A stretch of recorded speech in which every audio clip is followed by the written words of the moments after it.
It is wonderful to see so many of you here.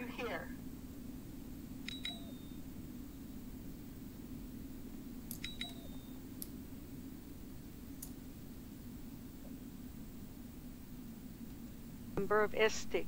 I will be the moderator for this panel discussion. First, some housekeeping. This panel discussion will be in voice chat, so please make sure to have that enabled and have your mic turned off. There is information near the front of the stage regarding this, and also how to use your camera controls to zoom in closer to the action. Please do not click on the slide viewer screen. This may advance the slides before the presenter is ready. Be patient. The images will resolve. Also, please remove any attachments or gadgets that contribute to lag. I will be monitoring the text chat for questions.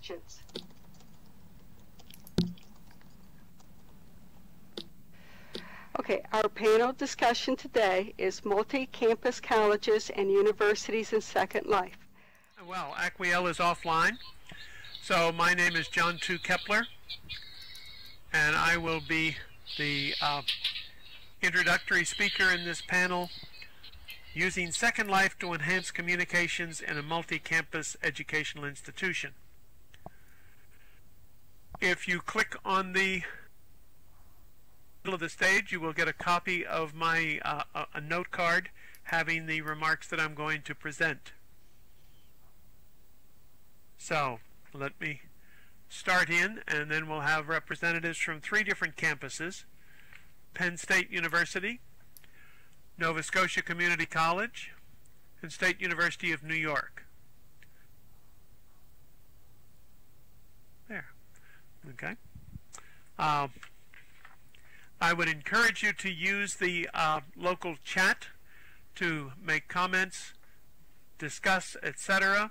The speakers will try to respond to that as they can. So let me begin my remarks. Many colleges like to describe themselves as a community of scholars. Small liberal arts colleges may approximate this model, but the combination of distance and narrow disciplinary focus makes this different to achieve on many campuses.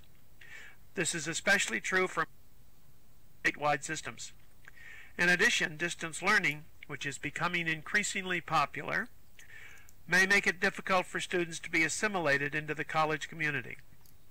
The strong sense of presence in a virtual world like Second Life makes distance irrelevant and offers the possibility of creating a community of scholars even among those whose locations are far apart.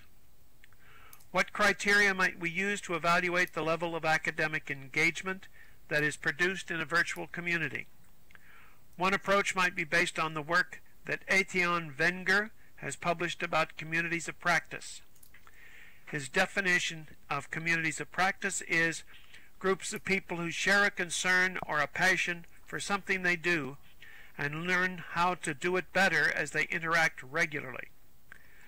Wenger is concerned with all types of learning, from governments to street gangs, but he also seems to capture the focus of a scholarly relationship in a meaningful way. Wenger writes that a community of practice requires a shared domain of interest and an environment where members who are practitioners can interact and learn together. The activities that he describes to a community of practice include problem solving, sharing information, experiences, and resources, coordinating activities, discussing recent developments in the knowledge domain, and identifying knowledge gaps. This list of activities may provide a good starting point for any consideration of whether or not a given model creates true engagement in a multi-campus system, although this model does have some limitations.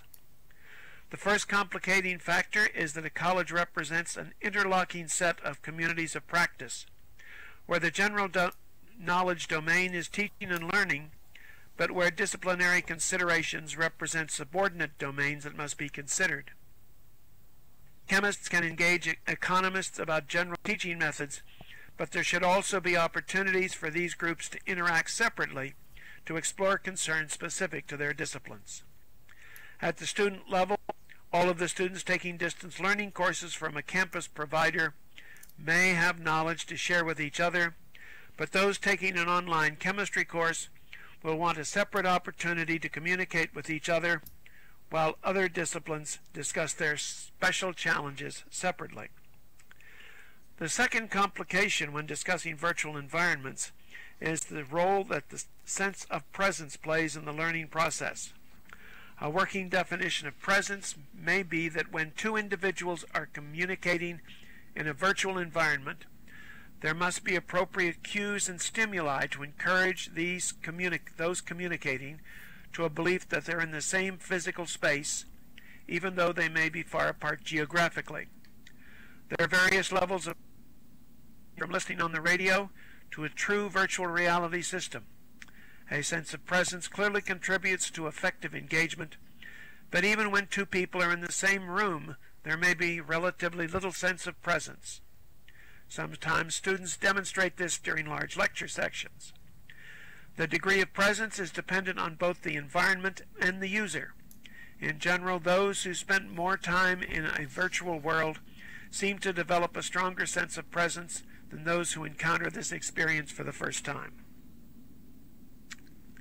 In summary, the topic of engagement is clearly of importance in geographically diverse multi-campus systems, but the methods to assess how intense the engagement might be in a given situation are not well defined.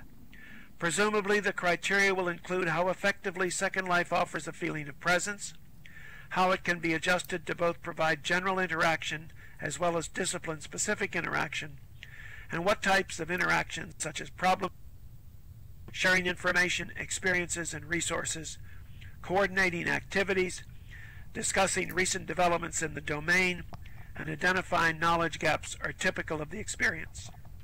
I join the audience in looking forward to hearing how these representatives from 3 different types of higher educational systems can relate these ideas to what they and their colleagues have been doing in Second Life.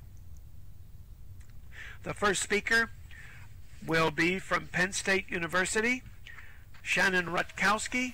Shannon.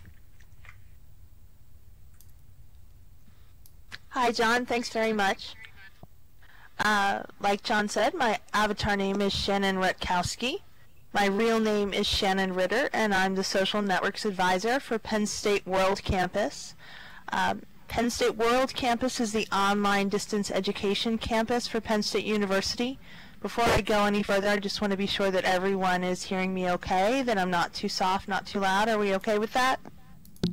Sounds good. Okay, good.